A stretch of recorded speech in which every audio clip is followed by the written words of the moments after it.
di suatu dialog wawancara di YouTube yang akan saya share sebentar lagi sebagai respon iman kami sebagai orang Kristen. Sebentar, saya akan tunjukkan videonya. Ayat Bible tidak asli. Kalau tidak asli itu apa? Palsu. Nah, lalu mereka kembali tanya, Ustadz Ki suka kutip-kutip ayat Bible. Saya. Ya, jadi kira-kira seperti itu. Bahwa Kainama ini suka bilang ayat-ayat Alkitab kita palsu nih. Bagaimana teman-teman? Di sini ada beberapa yang bisa menjadi narasumber kita. Silakan Pak Rekduran. Iya, terima kasih Pak Hin. Ya. Kita nggak usah pakai kata palsu kali ya. Nggak. Kayaknya nggak enak kan kalau kita bilang kitab sebelah itu palsu. Mungkin istilah yang paling bagus apa ya? Gimana kalau kita pakai apakah kitab sebelah itu benar-benar otentik dengan apa yang diturunkan oleh sang nabi, gitu kan? Nah kan kita tahu nih, mereka kan mengenal istilah namanya kitab itu diwahyukan melalui Jibril, ya. Lalu mereka bilang satu bahasa, titik komanya sama, sekian. Ya kita tes di dalam literatur yang mereka punya sendiri, gitu. Untuk awalnya sih kita lihat dulu nih Pak Hin. Oke. Ada yang bisa buka gak? Oke, siapa ya? Yang biasa buka itu siapa? Dokter.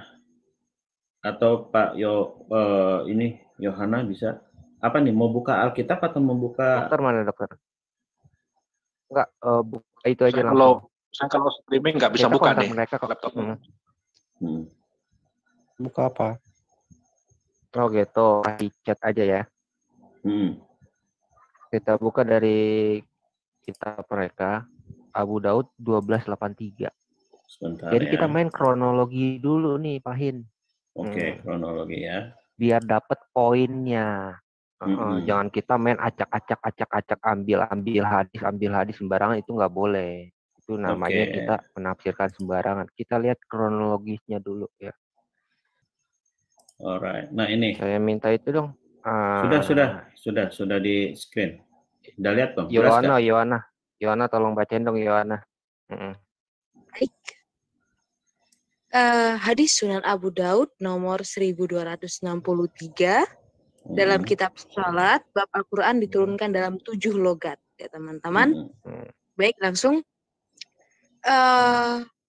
Ibnu Abu Laila dari Ubay bin Ka'ab bahwa Nabi berada di air rawa Bani Gifar. Kemudian Jibril datang kepadanya dan berkata, sesungguhnya Allah Azza wa Jalla memerintahkanmu untuk membacakan Al-Quran kepada umatmu dengan satu gaya bahasa. Beliau berkata, aku meminta maaf dan ampunan kepada Allah. Sebentar, sesungguhnya beliau di sini siapa nih? Sebentar, Jonah, beliau di sini siapa nih? Baginda. Iya, betul. Lanjut, beliau meminta maaf kan? Lanjut. Ya, beliau berkata, aku meminta maaf dan ampunan kepada Allah. Sesungguhnya umatku tidak akan mampu melakukan hal tersebut. Kemudian, ia datang kepada beliau kedua kalinya dan menyebutkan seperti ini hingga sampai 7 gaya bahasa. Ia berkata, sesungguhnya Allah memerintahkanmu agar membacakan Al-Quran kepada umatmu dengan 7 gaya bahasa. Gaya bahasa yang mana saja yang mereka baca, maka mereka telah benar. Nah, di situ dikatakan apa? Umatku tidak akan mampu.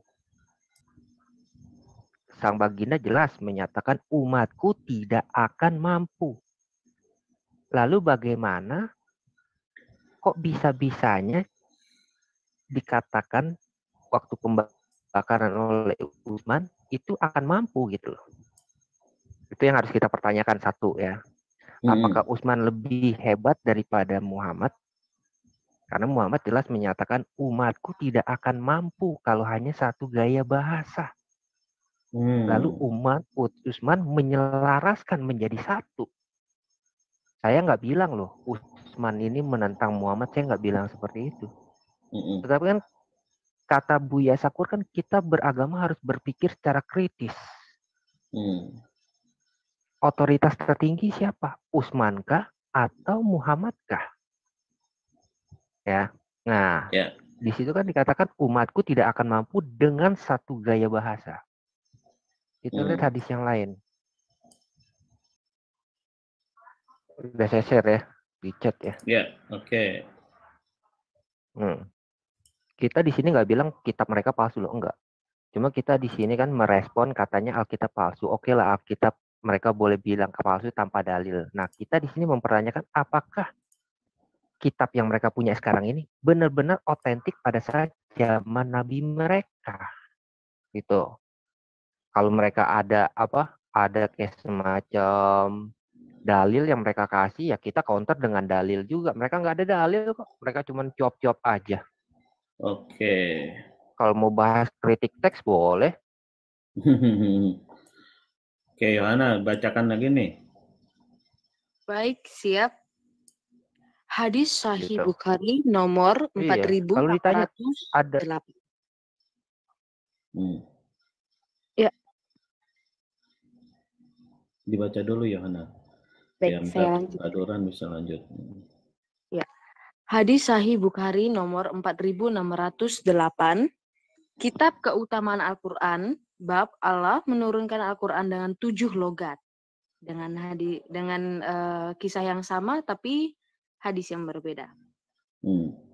Umar bin Khattab berkata, aku pernah mendengar Hisham bin Hakim bin Hizam sedang membaca surat Al-Furqan di masa Rasulullah.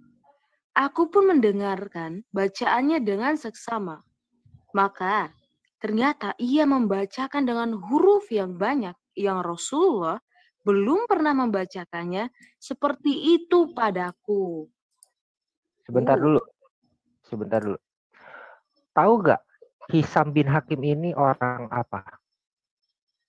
Wah, kita nggak tahu nih, Pak.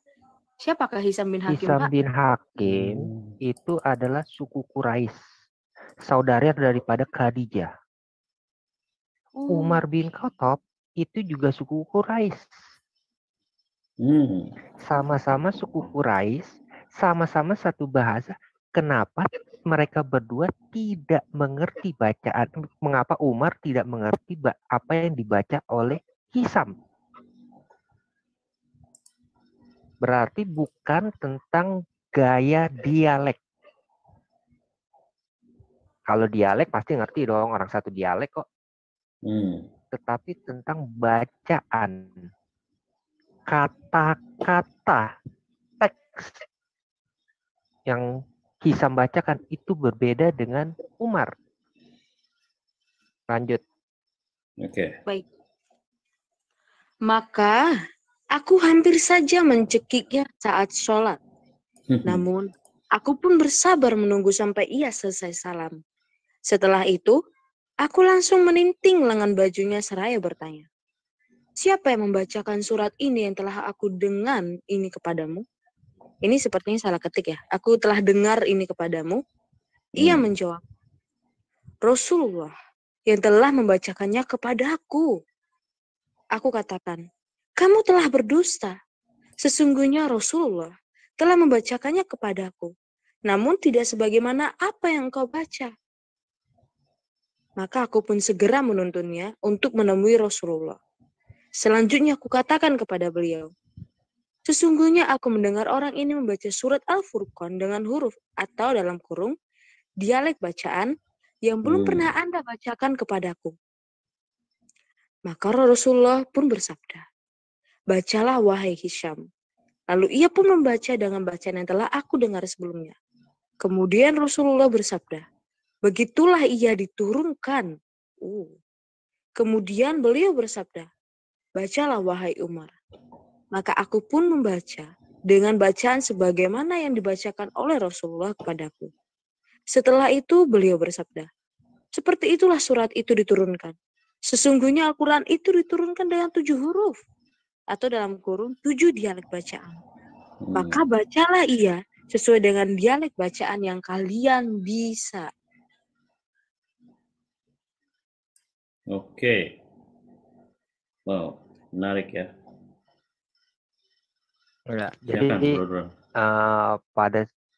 jadi pada saat zaman Muhammad pun sudah adanya perbedaan bacaan.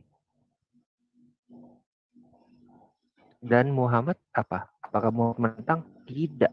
Justru Muhammad itu malah membiarkan. Kan hadisnya sudah dibacakan kan? Malah Muhammad bilang, oh benar kok bacaannya si Hisam, benar kok bacaannya si Umar. Sebenarnya ada lagi banyak peristiwa. Contoh Ubay bin Ka'ab. Kalau tak mau kasih dalilnya satu persatu terlalu banyak. Ubay bin Ka'ab pun menemui kejadian yang membuat dia menjadi ragu akan Islam pada saat itu. Karena dia mendengar orang di dalam masjid membaca yang berbeda dari bacaan yang diajarkan oleh dia. Lalu dibawa juga ke Muhammad. Muhammad membetulkan bacaan orang tersebut dan membetulkan. Ya, mental si Bro Duran. Ya, mungkin ada yang bisa melanjutkan. Bro Ade, apakah Anda tahu tentang ayat tadi yang sedang dibicarakan Bro Duran? Oh, sudah masuk lagi deh. Belum, mungkin kita tunggu si Duran aja ya. Aku nanti coba Duran. bahas dari Injilnya sendiri, Injil itu sendiri. Oke, ntar masuk Injil ke kamu ya. Ya. Gangguan jaringan. Oke, lanjut Bro Duran. Kan itu kan kita lihat, ya kan kita lihat kan ada loh perbedaan memang yang terjadi pada saat zaman Muhammad sendiri, dan Muhammad pun tidak ada kayak semacam menentang atau segala macam. Lalu ketika Muhammad mati, barulah terjadi pengumpulan mushaf yang dilakukan oleh Abu Bakar, nanti diteruskan oleh Umar. Yona nanti bisa tolong bacain, ini hadis agak panjang, tapi ada satu yang menarik. Nanti saya garis bawahi kenapa saya bilang menarik. Ada. Sahih Bukhari 4605. Oke. Nah ini Sahih Bukhari 4605. Nih ya. Di chat ya Bro? Iya di chat. Ini benar-benar menarik nih, karena hanya satu orang nanti yang tahu tentang ayat tersebut. Bentar ya. Ya, coba Yona bacain deh. Ya, saya... Baik. Sebentar. Hadis Sahih Bukhari. Hadis Sahih Bukhari nomor 4603. Kitab Keutamaan Al-Quran, bab pengumpulan Al-Quran. Saya percepat. Enggak. Baik. Abu Bakar mengirim para korban perang Yamamah kepadaku, dan ternyata Umar bin Al-Khattab ada di sisinya.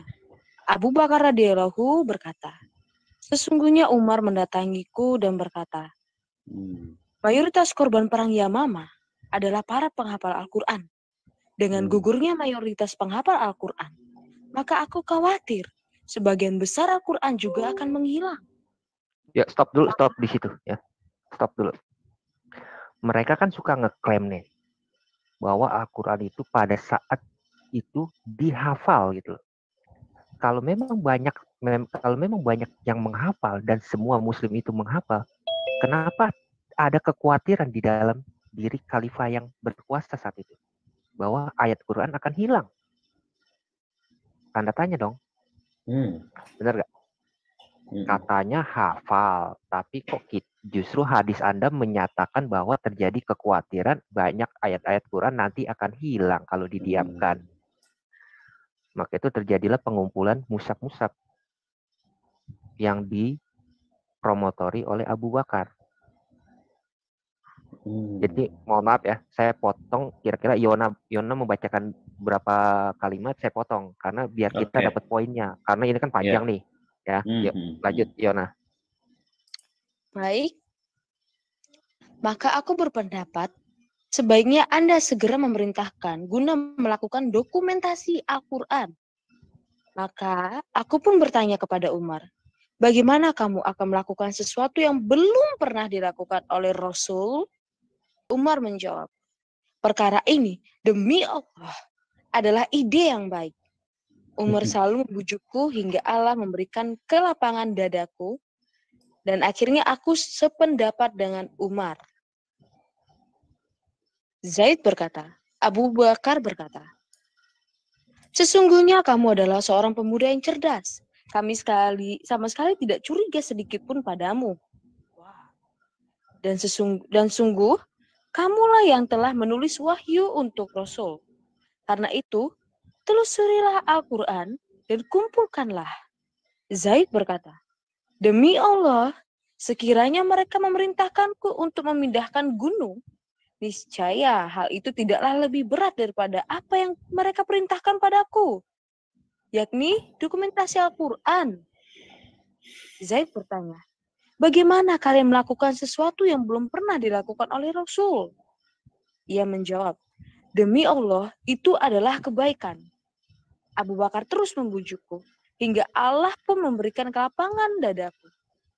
Sebagaimana Abu Bakar dan Umar radhiyallahu anhuma, maka aku pun mulai menelusuri Al-Quran. Mengumpulkannya dari tulang-tulang, kulit-kulit, dan dari hafalan para qori. Dan akhirnya aku pun mendapatkan bagian akhir dari surat At-Taubah bersama Abu Huzaimah Al-Ansyari, dan aku tidak mendapatkannya pada seorang pun selainnya. Ya, yakni ayat. Sebentar. Ya. Di situ dikatakan apa?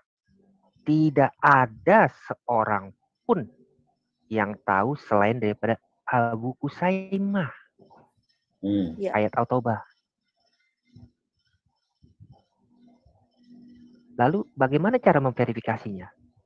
Kalau ayat itu benar-benar adalah yang pernah diwahyukan oleh Muhammad. Kan seharusnya kita kalau kita berpikir kritis kan kita harus bertanya seperti itu. Ini kita sedang apa? Bukan menista loh ya. Ini kita sedang mencoba untuk berpikir kritis kan? Iya, mengkritisi lah. Iya, ya kan? Hanya satu orang loh. Apakah hadisnya palsu? Apakah hadisnya hadis karangan? Boleh dicek. Hanya satu orang yang tahu ayat tersebut. At-Taubah ayat berapa? Lanjut, Yona. Baik. Yakni ayat, sungguh telah datang pada kalian seorang Rasul dari kaum kalian sendiri, yang sangat berat olehnya kesulitan yang menimpa kalian. Hingga akhir surat Al-Bara'ah, lembaran-lembaran Al-Quran itu pun tetap tersimpan pada Abu Bakar hingga Allah mewafatkannya.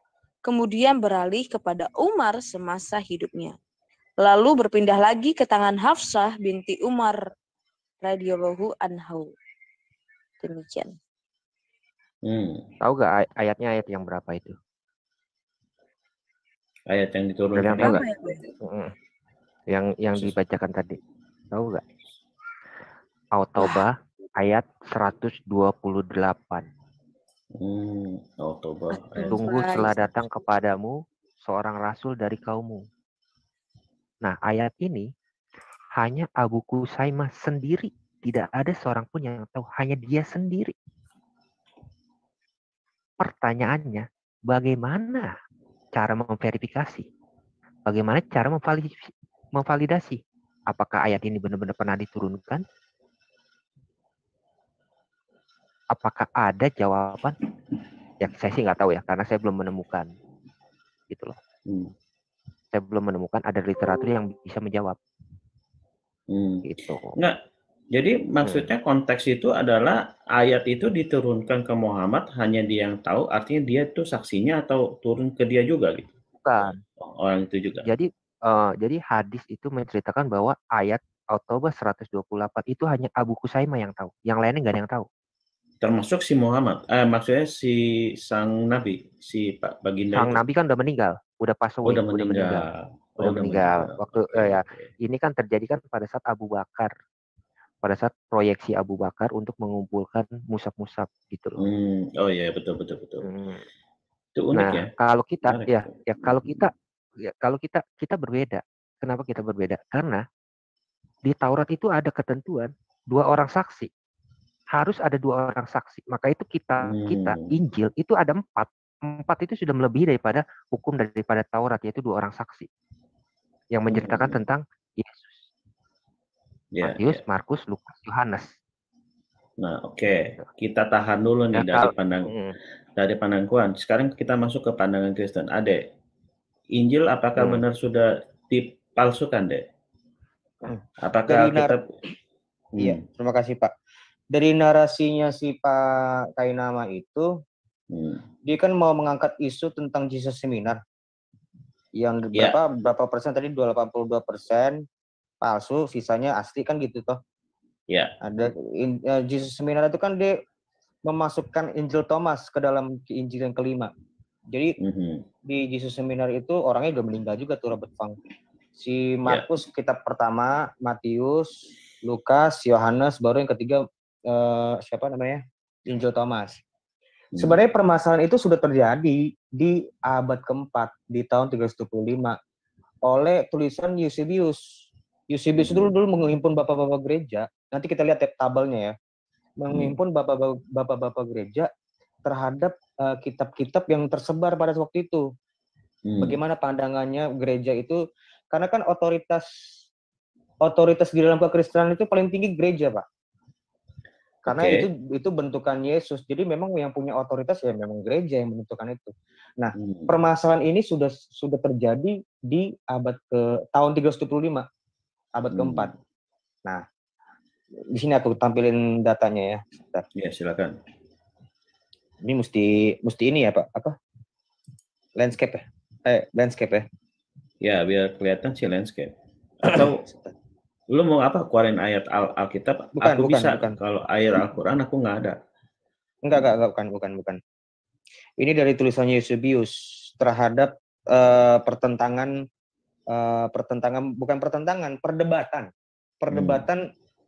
terhadap kitab-kitab yang tersebar pada saat itu kan.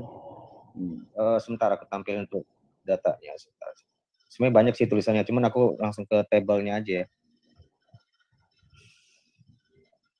Kok ke situ sih? Kamera screen.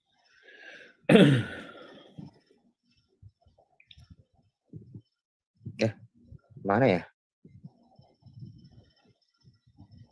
Ini dia. Kan? Di sini ini dari tulisannya Eusebius sendiri nih.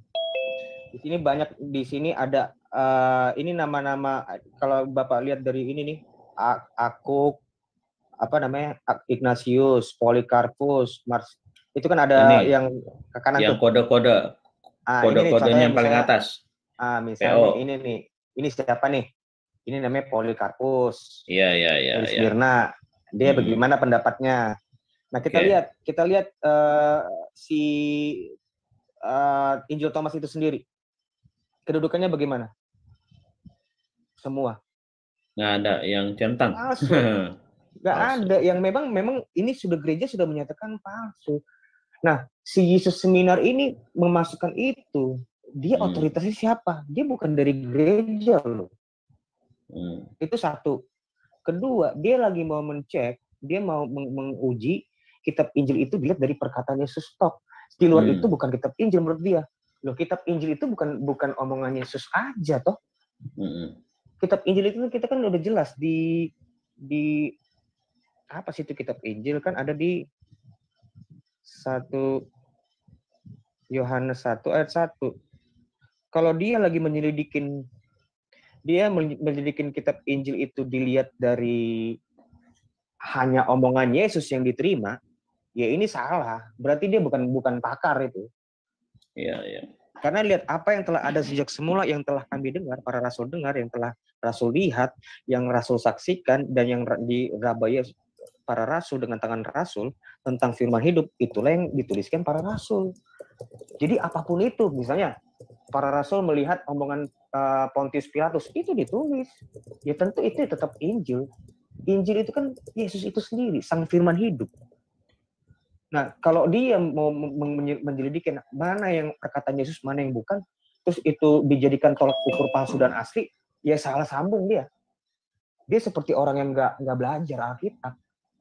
Kira-kira seperti itu Pak. Kalau sebenarnya si Robert Frank ini jauh mundur berapa abad.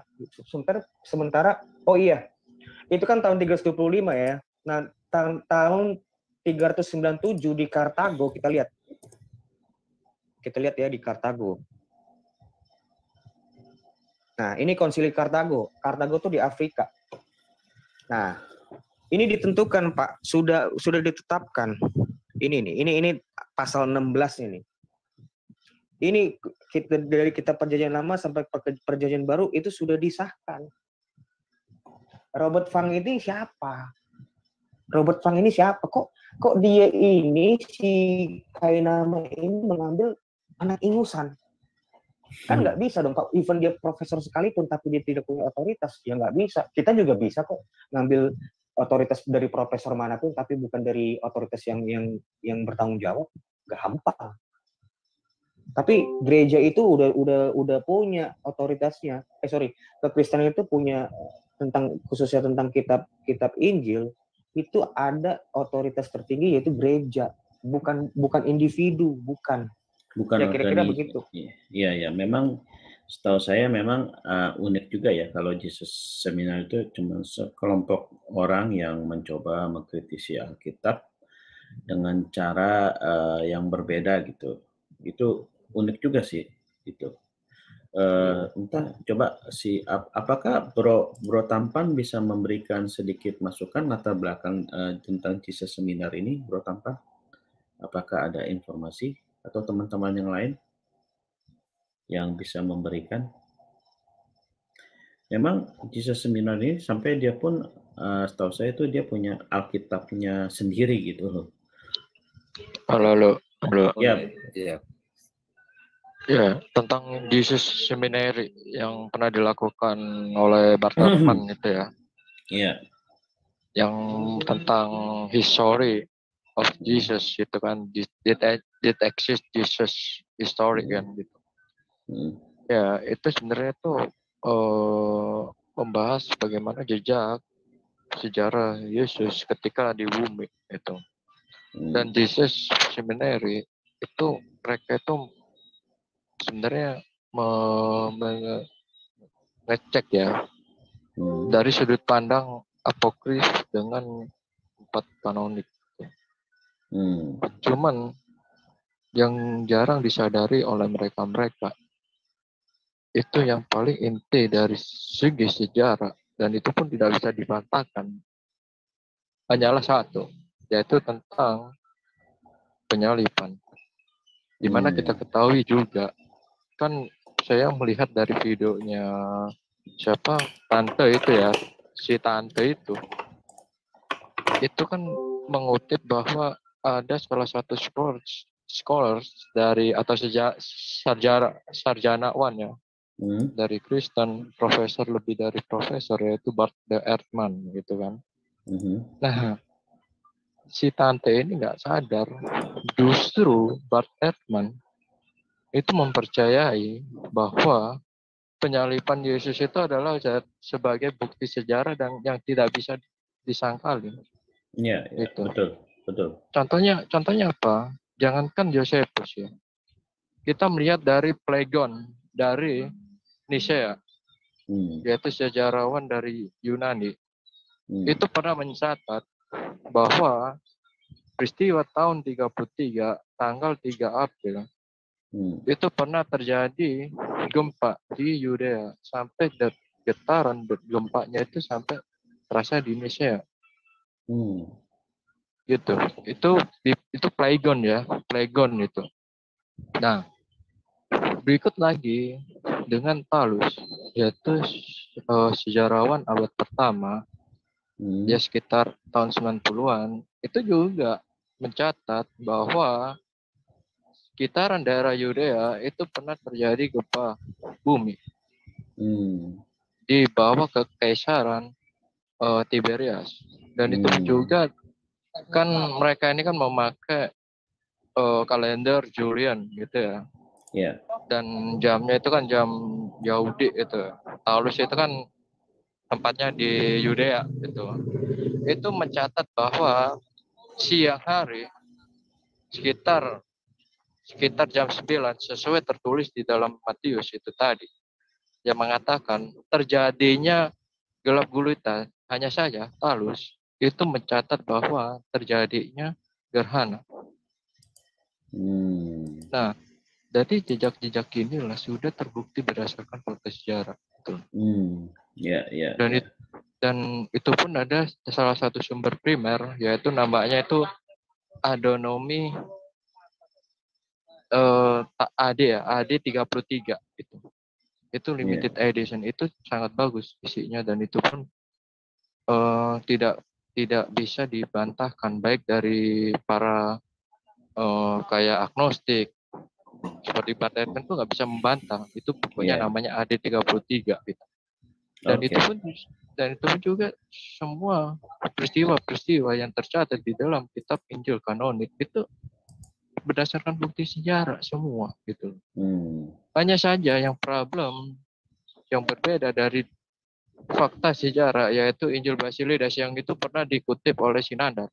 Saya tahu. Nah, Sinandar ini apa ya? Kok seakan-akan dia itu lebih percaya Basilidas daripada kitabnya sendiri. Ini saya kebingungan sendiri gitu.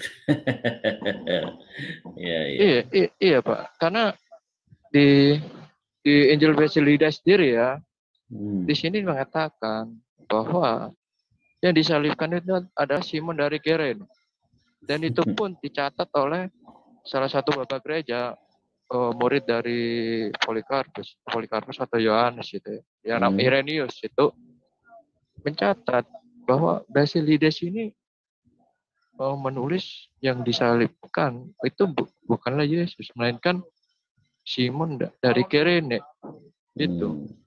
Karena dari sudut pandang si Basilidas mengatakan bahwa Yesus ini nggak sepenuhnya manusia, hanya dari segi keilahiannya gitu.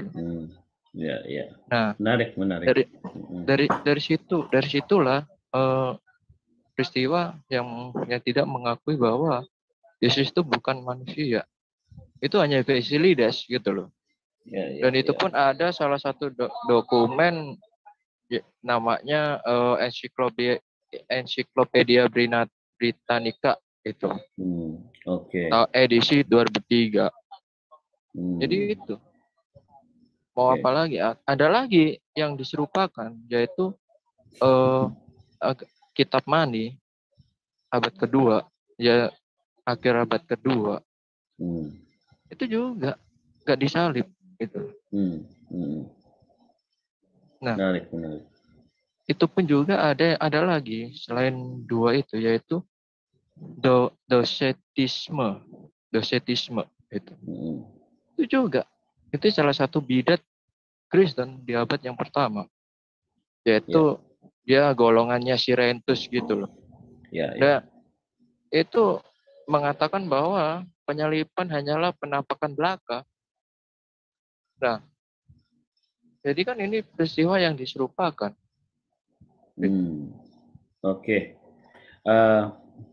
Mungkin kita bisa mengambil kesimpulan bahwa memang si Pak Kainama ini mengambil suatu sumber yang tidak pisahkan oleh maksudnya oleh Alkitab, tetapi itu memang dia ngambil dari suatu Alkitab yang disahkan oleh suatu organisasi saja gitu, suatu organisasi yang dibentuk sendiri lalu membuat Alkitab sendiri gitu. Iya. Nah, ini bahkan kalau misalnya teman-teman ada yang punya buku yang namanya AD 33, itu sangat luar biasa karena itu jejaknya yang membicarakan itu bukan ke Yesusnya aja, bahkan tentang kematiannya si Yohanes Pembaptis itu juga tercatat, dan kematian Yohanes Pembaptis itu pada tahun 32. Gitu Pak. Oke, ini Bro Tambunan. Thank you Bro David. Ini Bro Tambunan ada mau ditambahkan? Sudah open mic, silakan waktu dan tempat. Terima kasih. Bisa dengar suara saya sedikit? Bisa Bro, silakan. Terima kasih sebelumnya atas kesempatan yang diberikan kepada saya. Ya. Jadi Ustadz Kainama itu menuduh Injil itu palsu ya. Jadi saya makin jadi bertanya, kalau dia memberikan tuduhan Injil palsu, saya jadi bertanya, apakah dia ini Islam meyakini Al-Quran apa tidak ya? Karena dalam Al-Quran sendiri dikatakan ya, misalnya dalam QS 3 ayat 3, atau bisa kita bacakan, kita buka share screen atau dibuka aja di situ. Boleh Pak, kalau ada linknya, masalahnya saya nggak ada Qurannya Pak. Oh gini, saya bacakan aja atau, ya. Kalau Bapak, oke. QS 3 ayat 3. QS 3 ayat 3. Baik. Ya, sudah itu di screen. Ini siapa nih share screen? Baik, saya bacakan ya. Oke. Di landscape aja biar lebih besar hurufnya di landscape ini bagi yang share screen di landscape. QS 3 ayat 3. Itu di Al-Quran sendiri dikatakan. Thank you. Ya kan? Saya yang membacakan atau gimana? Boleh Bapak. Iya, saya bacakan. Dia menurunkan kitab dalam Al-Quran kepadamu, mengandung kebenaran, membenarkan kitab. Ini agak tertutup ya, kitab-kitab menurunkan Taurat dan Injil. Artinya dia di sini adalah ya, kalau bisa saya bilang ya, Mr. Al sendiri yang menurunkan itu Alkitab dan Taurat. Dan dikatakan juga bahwa, cuman saya lupa ayatnya, bahwa kamilah yang menjaga kitab-kitab kami, katanya. Artinya kalau Ustadz Kainama mengatakan bahwa Injil itu palsu, artinya dia menghina Allah sendiri, sebab Allah itu tidak bisa menjaga kitabnya. Nah, dia sudah melakukan penghinaan terhadap Allahnya sendiri, sesembahannya. Kemudian ya, kita baca dalam apa misalnya kitab Al-Maidah atau QS 5 ayat 47 ya. Dan hendaklah orang-orang yang pengikut Injil memutuskan perkara menurut apa yang diturunkan Allah di dalamnya. Barang siapa tidak memutuskan perkara menurut apa yang diturunkan Allah, maka mereka itu adalah orang-orang yang fasik. Ini yang berbicara ini dalam Quran ini Allah sendiri. Nah, Allah ini sendiri katakanlah menurunkan wahyu kepada Mr. M itu kira-kira tahun 570 sampai 630-an. Nah, jadi ini sudah disaksikan oleh Mr. Al sendiri atau Mr. Lah aku bilang. Jadi pertanyaannya yang timbul sekarang, kalau Alkitab itu dipalsukan, kira-kira kapan? Kira-kira apakah sebelum Muhammad atau sesudah Muhammad?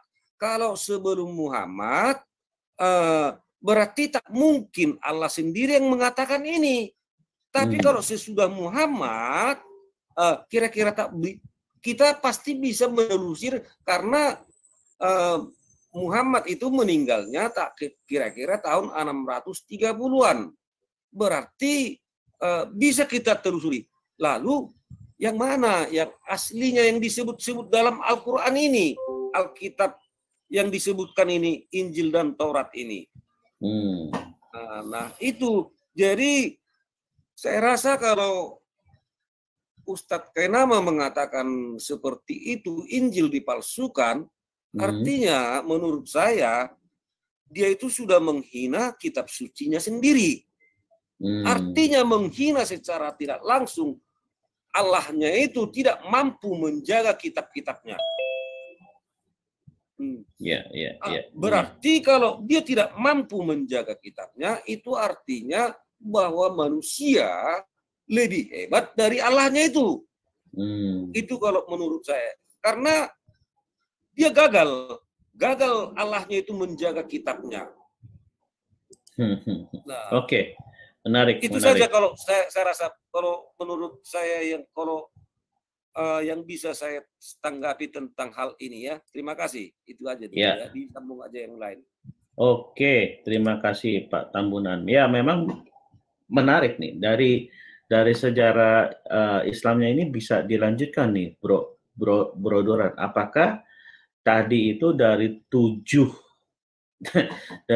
versi itu gimana kelanjutannya tuh, Bro Duran? Saya pengen tahu keasliannya yang mana akhirnya tuh.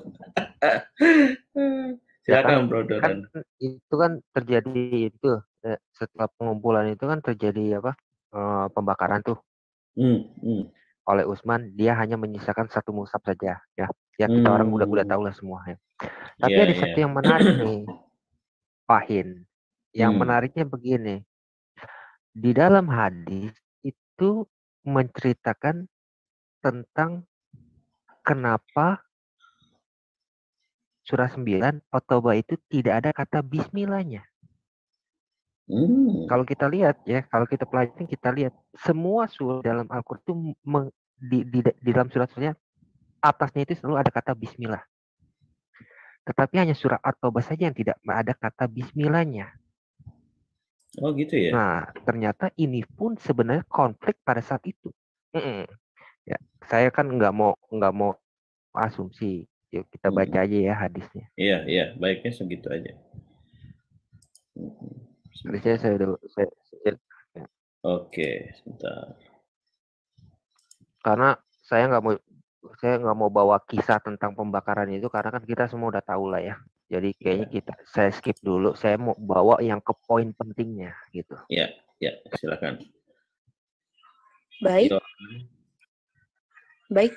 Hadis Sunan Tirmizi nomor 3011. Kitab Tafsir Al-Quran, bab di antara surat At-Taubah. Langsung saja. Utsman bin Affan, apa yang menyebabkan engkau cenderung dalam kurung menggolongkan Al-Anfal ke dalam Matsani atau dalam kurung surat yang berjumlah lebih dari 100? Memasukkan Al-Bara'ah ke dalam Al-Mi'in dalam kurung yang kurang dari 100. Sebentar Yona. Al-Bara'ah itu adalah At-Taubah. Ya. Jadi Al-Bara'ah itu sekarang nama suratnya adalah At-Taubah. Jadi kalau kita baca Al-Bara'ah itu berarti sinonim dengan At-Taubah. Lanjut Yona. Baik. Engkau meletakkan keduanya berdekatan tanpa ditulis basmalah sebagai pemisah, serta memasukkannya ke dalam as-sabaut tiwa'al atau dalam kurung 7 surat terpanjang. Apa sebetulnya yang melatar belakanginya? Utsman menjawab, Rasul terkadang dalam satu waktu diturunkan kepadanya surat yang memiliki banyak ayat. Karena itu, jika turun sesuatu padanya, beliau memanggil sebagian juru tulisnya, lalu bersabda, tulis semua ayat ini pada surat yang terdapat di dalamnya, begini dan begitu. Sedang jika turun padanya satu ayat, beliau katakan, tulis ayat ini di surat yang disebut di dalamnya begini dan begitu.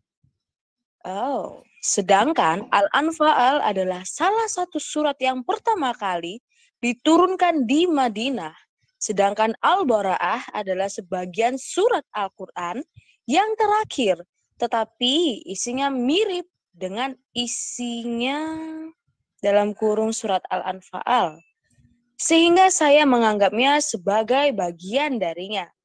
Setelah itu Rasul wafat, tetapi beliau tidak menjelaskan kepada kami bahwa ia bagian darinya. Karena itulah aku letakkan keduanya secara berdekatan dan tidak menulis basmalah sebagai pemisah, serta menggolongkannya ke dalam as-sabut tiwa'al. Baik, Jadi kalau hadis yang kita baca nih tadi, itu seharusnya At-Taubah itu bagian daripada Al-Anfal. Al-Anfal ini adalah surah ke-8, At-Taubah surah ke-9.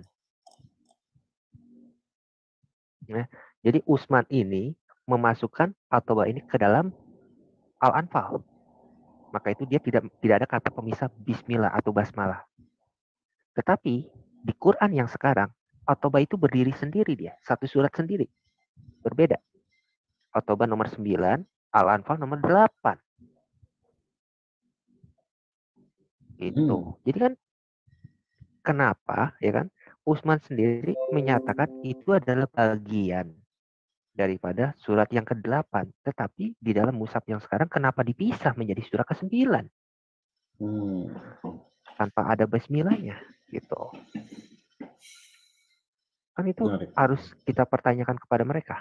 Jangan mereka hanya mempertanyakan Alkitab terus. Kita udah jelasin Alkitab berkali-kali, tapi mereka tidak pernah mau mendengar. Contoh kritik teks apa sih yang mereka tahu tentang kritik teks? Nggak ada, cuma kopas-cepas doang. Oh, kenapa Markus 16 tidak ada di INLV sedangkan di sini ada? Lah, karena mereka dungu. Kita udah menjelaskan, mereka dungu. Manuskripnya kita ada. Semua bukti dokumennya kita ada. Nah, itu satu ya. Satu tentang surat At-Taubah. Kenapa tidak ada kata bismillah? Karena Utsman menganggap itu adalah bagian daripada surat Al-Anfal. Tetapi di Quran yang sekarang, kenapa dipisah At-Taubah dengan Al-Anfal? 8 dan 9. Hadisnya salah. Hadisnya ngaco. Itu urusan mereka kan. Nah, terus ada lagi yang menarik. Ada lagi yang menarik nih. Bentar ya. Maka itu saya paling suka kalau bahas-bahas tentang manuskrip mereka. Ya.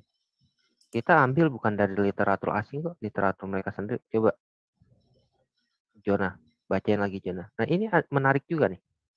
Cara ya, saya buka dulu. Hadis Sunan Tirmizi nomor 2908, Kitab Tafsir Al-Quran, bab di antara surat Al-Baqarah. Langsung saja. Aisyah berkata, pernah memerintahkanku untuk menulis mushaf untuknya. Ia berkata, bila kau sudah sampai ayat ini, beritahukan padaku. Peliharalah semua salat dalam kurungmu, dan dalam kurung peliharalah salat wutsa. Al-Baqarah ayat 238. Saat aku sampai di ayat ini, aku memberitahukan padanya. Lalu ia mendikte saya, peliharalah semua salat dalam kurungmu, dalam kurung peliharalah salat wutsa dan salat asyar. Berdirilah untuk Allah dalam kurung dalam salatmu dengan khusyuk. Aisyah berkata, ya. Kalau kita lihat di Quran yang sekarang, itu tidak cocok dengan apa yang diriwayatkan oleh Aisyah ini. Di Al-Baqarah 238 itu hanya menyatakan peliharalah semua sholatmu dan sholat wusta. Tetapi tidak ada kata dan salat asarnya. Boleh dicek, boleh di cross check. Al-Baqarah 238. Hadis dan Quran sekarang itu berbeda. Oh gitu ya. Karena Aisyah menyatakan peliharalah semua sholatmu, ya peliharalah semua sholatmu dan sholat wusta dan salat asar. Tetapi di Quran yang sekarang salat asarnya tidak ada, cuma dikatakan peliharalah semua sholatmu dan sholat wusta dan sholat asarnya nggak ada. Apakah Aisyah yang salah? Saya nggak tahu. Ini kitab mereka. Baik. Tapi ternyata bukan Aisyah saja yang menceritakan ini, ada juga Hafsah. Sebentar, ya. Saya kasih yang Hafsah. Ternyata sama. Matannya sama. Lagi linknya dikasih. Yang menceritakan adalah Hafsah. Ya. Al-Baqarah 238. Al-Baqarah 238. Silakan dicek. Iya benar. Cuman ada sholat wutsa doang. Tidak ada kan? Dan salat asarnya tidak ada. Nggak ada. Tetapi Aisyah dan Hafsah mengatakan peliharalah semua sholatmu dan sholat wusta dan salat asar. Kenapa salat asarnya terpenggal? Wallahualam. Saya juga nggak tahu. Biarkan mereka yang menjawab. apakah Aisyah dan Hafsah ini berbohong?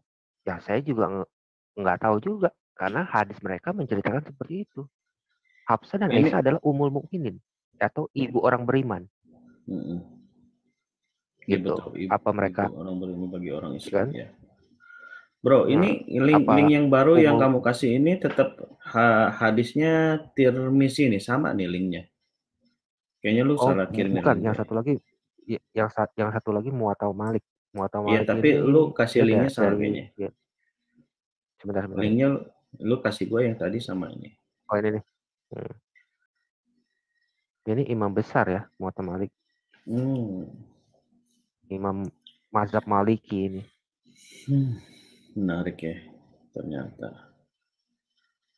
Oke, kita buka dulu. Ya, silahkan dibaca. Baik. Hadis Muwatta Malik nomor 289. Hafsah Ummul Mukminin, dia berkata, apabila kamu telah sampai pada ayat ini, maka beritahukanlah kepadaku. Dalam kurung, peliharalah semua salat dalam kurungmu, dan dalam kurung peliharalah salat utsa, berdirilah untuk Allah dalam kurung dalam salatmu dengan khusyuk. Surat Al-Baqarah ayat 238. Tatkala saya sampai pada ayat tersebut, maka saya pun memberitahukan kepadanya. Lalu ia mendiktekan kepadaku. Dalam kurung, peliharalah semua salatmu, dan dalam kurung, peliharalah salat utsa dan salat asyar, dan kerjakanlah salat dengan khusyuk karena Allah. Iya, ini juga ada 3 ya. Iya. Ya, Al-Baqarah cuma 2. Ya, di Al-Baqarah cuma dikatakan peliharalah semua sholatmu dan sholat wusta. Tetapi Aisyah dan Hafsah menyatakan bahwa peliharalah semua sholatmu dan sholat wusta dan sholat asar. Kenapa sholat asarnya tidak ada? Kenapa terpenggal? Menarik ya. Kan itu yang harus kita tanyakan kembali, jangan mereka terus dong yang mempertanyakan kita. Iya. Itu. Enggak, masalahnya tentang ayat-ayat hilang.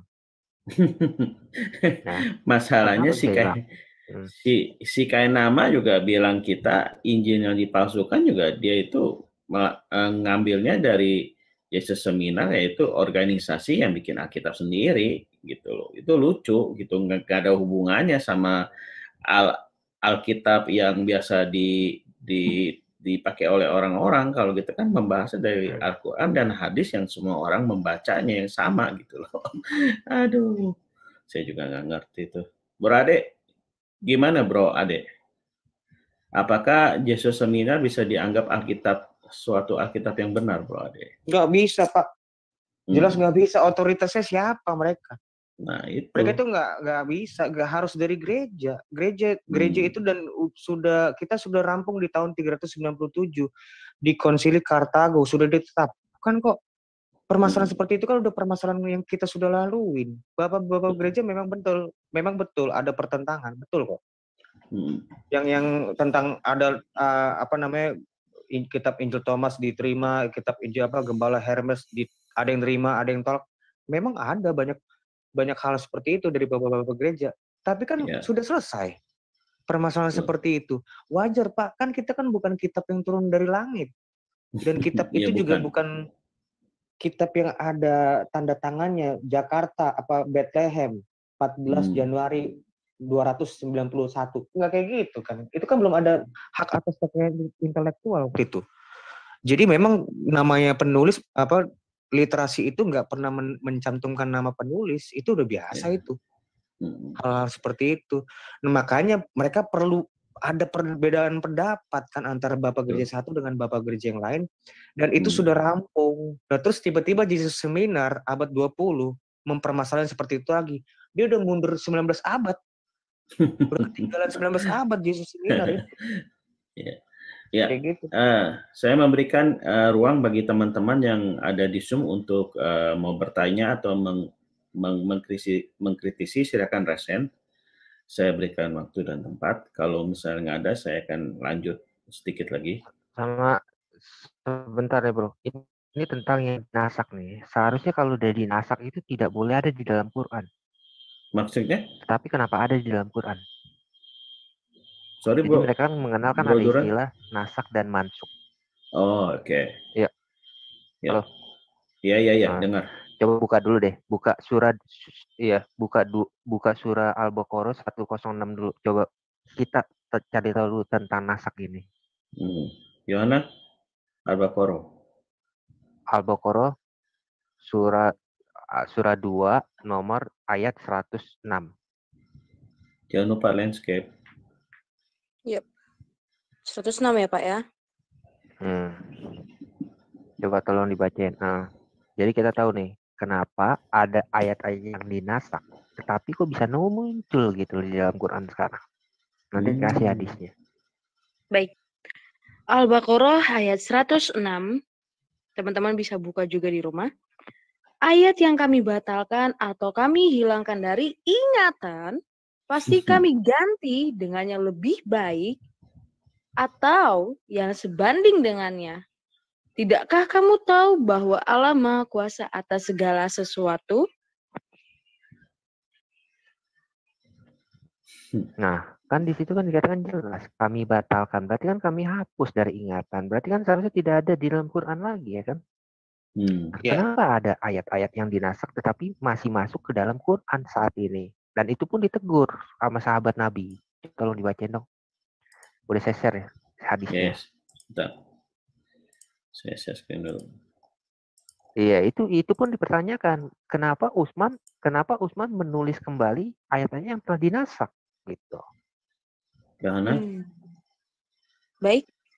Hadis Sahih Bukhari nomor 4172, Kitab Tafsir Al-Quran, bab Surat Al-Baqarah ayat 240. Ibnu Zubair berkata, aku bertanya kepada Utsman tentang ayat yang terdapat dalam surat Al-Baqarah itu. Dan orang-orang yang mati di antara kamu serta meninggalkan istri-istri hingga ayat tanpa keluar rumah dalam kurung Al-Baqarah 234, dia menjawab, ayat itu telah dinasak dengan ayat yang lain. Lalu aku bertanya, kenapa kamu menulisnya? Dia menjawab, wahai anak saudaraku, apakah kamu akan meninggalkannya? Aku tidak akan merubahnya sedikit pun dari tempatnya. Umat berkata, atau perkataan yang serupa dengan ini. Nah, lucu. Bukan lucu sih, isinya kan harus kita pertanyakan. Ayat yang jelas-jelas dikatakan dihilangkan dari ingatan, tapi kok dicantumkan? Gitu loh. Iya. Saya catat aja ada satu ayat yang bukan membolehkan ya, itu orang Muslim itu dibolehkan untuk membuat minuman alkohol gitu loh. Seharusnya itu nggak boleh itu ada di dalam Quran. Itu menarik. Kapan-kapan kita bahas hal itu nih. Apakah saya cuma nuduh? Bohong? Enggak. Coba buka. Iya. Iya. Lucu. Bukannya lucu. Jadi dia mengkritisi kita yang jelas ada bukti dokumentasinya rapi semua, tapi kitab mereka sendiri yang istilahnya ya tidak tersimpan rapi seperti kita, mereka tidak pertanyakan. Kan lucu menurut saya loh. Emang lucu bro, ya kan? Belum ayat hilang ya, surah 15 ayat 9 dikatakan kamilah yang menjaganya, tapi ternyata ada ayat hilang. Dihilangkan oleh siapa? Ada yang dimakan kambing dan ditinggalkan oleh Umar. Ada kiraat atau bacaan daripada Ubay itu tidak dibawa sama Umar. Istilahnya tidak dimasukkan ke dalam mushaf-mushaf yang dikumpulkan oleh Zaid bin Sabit. Hadisnya saya ada. Ubay pun ada juga menyatakan Al-Azab itu seharusnya sama seperti Al-Baqarah panjangnya 200 sekian. Jadi kan kita harus komparasi lah. Tapi kan kita pakai data. Kalau mereka kan selalu nggak pakai data gitu. Maka itu walaupun pakai data pun mereka ngambil datanya salah gitu loh. Satu orang daripada pihak mereka. Iya. Data yang apa? Yang nggak valid gitu. Yang nggak valid. Iya. Semua dari mereka ada yang berani gitu, berani.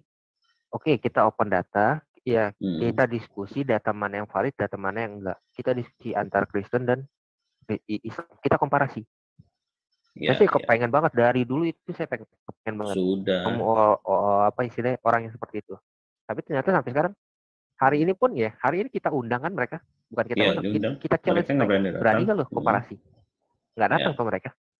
Jadi juga video ini juga kalau bagi teman-teman Muslim, ya jadi tunggu sebentar Pak. Itu kalau misalnya pagi-pagi disebutkan ayat misalnya disebutkan A pagi-pagi, siangnya udah jadi B, itu ada jawabannya itu di QS 15 ayat 6. Coba kalau kita baca QS 15 ayat 6 ya, coba bisa dibuka. Tunggu sebentar Pak Tambunan ya. Jadi teman-teman juga seperti tadi katanya Pak Feduran, dengan video ini kami juga ingin mengadakan dialog bagi teman-teman yang mempunyai grup Muslim atau Islam yang ingin berdialog secara data. Tolong kontak kami di kolom komentar ya. Kami akan merespon kalian. Kita akan memberikan waktu untuk berdiskusi dengan kelompok kalian, membuka data secara live. Gitu ya, jadi tidak ada yang ditutupi di antara kita gitu. Jadi kita benar-benar terbuka, kita adu data, kita buktikan mana salah mana benar, kita berdiskusi secara dewasa gitu ya. Silakan Bro Tambunan ditambahkan yang tadi tertunda, minta maaf. Iya, jadi jawabannya itu tadi ada di QS 15 ayat 6 ya, yang mana isinya mereka berkata, hai orang yang diturunkan Al-Quran kepadanya, sesungguhnya kamu benar-benar orang yang gila. Bukan saya loh yang mengatakan ya. Ini Al-Quran yang mengatakan. Bisa dibuka di kitab masing-masing. Bisa. Sebentar. Yohana bisa dibuka. Pak. Yohana. Taruh Pak. Cara bacanya nggak seperti itu Pak. Kita juga jangan salah Pak. Gimana? Bapak kalau cara baca seperti itu salah juga Pak. Enggak. Itu adalah ejekan orang-orang kafir kepada Muhammad Pak. Bapak baca ayat sebelumnya Pak. Saya nggak suka orang yang bermain kasar seperti ini Pak. Begini, kita baca misalnya kitab QS 23 ayat 70.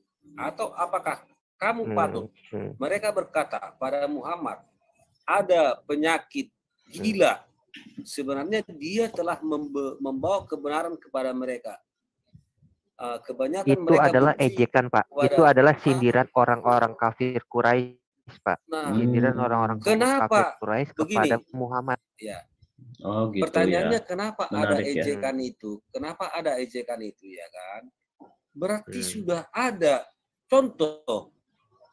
Kita bisa cari. Apa bedanya? Tadi dulu Pak. Sorry Pak ya. Apa bedanya Bapak dengan para polemikus itu Pak? Saya di sini bukan mengcounter Bapak, tapi saya mengcounter mindset Bapak yang sama persis dengan polemikus Pak. Ketika mereka mengatakan bahwa saudara-saudara Yesus mengatakan Yesus gila, apakah Bapak mau terima Pak? Kan nggak seperti itu cara bacanya Pak. Konteksnya nggak seperti itu Pak. Bapak jangan istilahnya sama seperti mereka main comot ayat langsung lempar begitu aja, nggak bisa seperti itu Pak. Kita justru harus mengedukasi Pak. Kita harus mengedukasi bagaimana melihat kitab suci itu dengan benar Pak. Oke, jadi Bapak pernah Pak? Iya, Bapak pernah di challenge seperti itu Pak. Bertabur dikatakan bahwa Mr. M itu orang gila. Nah gini bertabur, Pak. Mulai di Atawi. At-Takwir ayat 22, ayat 15, ayat 51, Al-Kalam 51. Ya, sebentar Pak. Kita sudah terima itu. Coba Bro Fedoran bisa dijelaskan sedikit supaya tidak ada misunderstanding nih bagi teman-teman yang tidak mengerti latar belakangnya. Pak, silakan. Ya. Bapak kalau mengikuti cara pola seperti Bapak dalam bahaya besar, Pak. Saya kasih tahu Bapak dalam bahaya besar. Bapak jadi cara baca Al-Quran tidak bisa seperti itu ya? Dalam artian ya? Bapak, iya, nggak bisa seperti itu. Bapak bisa masuk ke dalam ranah undang-undang pasal karet itu, Pak. Bapak dalam membahayakan diri Bapak. Saya nggak suka Bapak dalam bahaya. Terus terang, Pak. Bapak pertama, kalau Bapak mau membaca, saya bukan ngajarin Bapak ya. Kalau Bapak mau membaca kitab sebelah, itu Bapak harus lihat, Pak, ayat sebelum atau ayat sesudahnya. Atau ada tafsir nggak yang membantu. Ada tafsir nggak yang membantu. Atau ada hadis nggak yang membantu. Gitu, Pak. Jadi kalau kita orang Kristen nih baca Alkitab adalah per konteks, ada konteks jauh, ada konteks dekat. Kalau mereka adalah hadis gitu ya, seperti ada hadis penguatnya atau ada tafsirnya nggak? Ada tafsirnya nggak? Mereka banyak selalu tafsir, mereka bisa saling berlawanan. Tetapi dengan hadis mereka nggak bisa mengatakan hadis itu berlawanan dengan Quran, nggak bisa. Jadi kalau Bapak mengatakan Muhammad dikatakan gila di dalam Quran, itu adalah ejekan atau sindiran orang Quraisy kepada Muhammad, Pak. Begitu. Bukan Allah yang menyatakan, Pak. Bukan Allah yang menyatakan. Jadi mindset Bapak tolong dirubah, Pak. Jangan seperti itu, Pak. Karena kita kan di sini mau mengedukasi, Pak. Kita mau mengajak, bukan ngasih tahu ke mereka, lu cara baca Alkitab nggak sama persis dengan lu cara baca kitab lo. Cara baca Alkitab gimana? Cara baca Alkitab sesuai konteks. Kan kita selalu ngajarin mereka seperti itu, Pak. Lalu Bapak masuk mengambil pola pikir mereka. Ya nggak bisa seperti itu, Pak. Bahaya buat Bapak. Itu sih saya cuma kasih, bukan saran. Saya coba nggak apa-apa. Itu baik. Bahaya, Pak. Satu, Bapak itu bisa saran yang baik. Undang penistaan. Itu saran yang baik, Bro Duran. Undang penistaan, Pak. Terima kasih. Jadi memang bagi saya nih, saya pribadi juga kalau cara membaca Quran pun saya kurang gitu ngerti. Makanya dalam hal ini kita semua belajar. Tidak semuanya mempunyai latar belakang atau edukasi yang benar bagaimana membaca Al-Quran, dan juga para teman-teman kita yang Islam juga mungkin mereka tidak mengerti bagaimana membaca Alkitab yang benar, gitu. Disinilah kita mengedukasi ya, gitu, bahwa kalau Alkitab tidak bisa dibaca hanya dalam satu konteks ayat, tidak seperti itu. Kita mempunyai namanya konteks per cerita gitu ya, konteks pasal. Bisa juga nanti pasal itu. Bisa saya tambahkan. Sebentar Pak. Pak Bro Tambunan ya. Jadi kalau Alkitab juga kita harus melihat lagi sejarah gitu kan, konteks keadaan, misalnya cerita itu diceritakan. Nah, kira-kira seperti itu. Jadi memang kita agama, maksudnya kepercayaan kita Kristen maupun Islam ini mempunyai seni dalam membaca gitu, dalam memberikan pengertian dalam konteks ayat-ayat dalam kitab kita masing-masing gitu ya, seperti itu. Ya, silakan Bro Tambunan, ingin menambahkan apa? Begini, satu hal ya, bahwa yang kita baca ini atau yang saya baca tadi bukan kitab suci ya. Itu perlu dipahami bahwa itu yang dinamakan kitab suci itu adalah berbahasa Arab dan tulisan Arab. Siapapun di dunia ini kalau kita tanya kitab suci Muslim itu pasti berbahasa Arab dan tulisan Arab. Dan yang saya bacakan adalah berbahasa Indonesia. Artinya itu bukan kitab suci ya. Siapapun ditanya, Muslim manapun kalau ditanya, apakah kitab suci berbahasa Indonesia, itu pasti mereka kitab suci kan berbahasa. Jadi yang kita baca ini adalah cerita dalam berbahasa Indonesia. Jadi saya kira begitu saja, kalau memang dilarang ya sudah. Terima kasih, gitu aja ya. Iya Pak. Oke. Ada lagi teman-teman yang ingin menambahkan atau ingin menambahkan sesuatu sebelum kita tutup acara ini, Bro Ade atau David atau yang lainnya, silakan. Aku cuma sekilas untuk nunjukin data yang saya jelaskan tadi masalah histori itu ya. Sebentar. Saya bikin kamu close dulu karena saya log itunya. Saya log David. Mana ya? Oh ya. Oh, ya, oke. Ya. Sudah, Pak ya? Sudah, silakan. Nah, bukunya ini namanya ini. AD33 ya. The Year That Changed the World.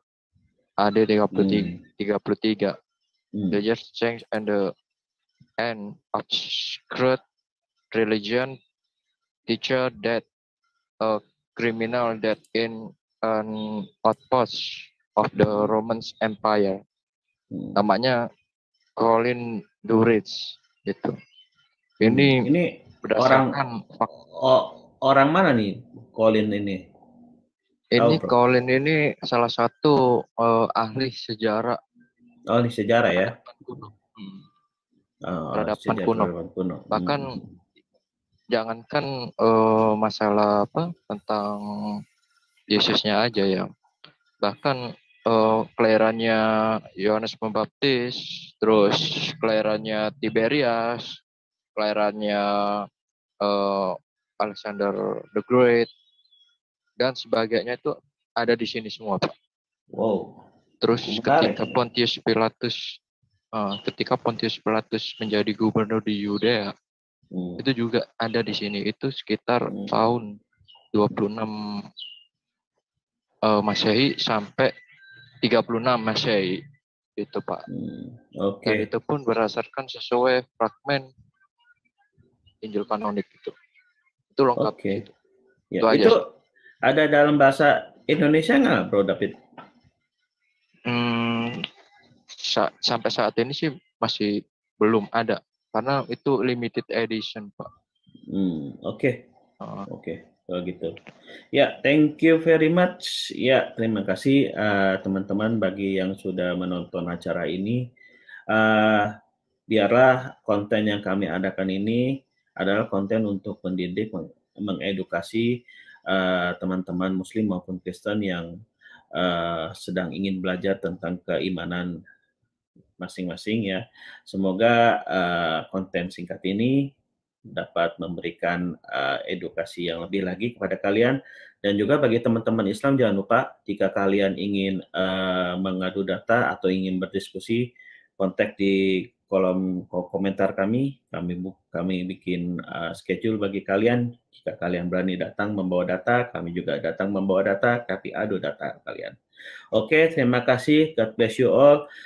Jangan lupa subscribe dan like channel kami. Ada channel Teolog Kontekstual, Urban Channel, FIC Family in Christ, ada channel Kanuru, dan juga channel Pavel 88 dan Martin Channel. Thank you very much. God bless you all. God bless.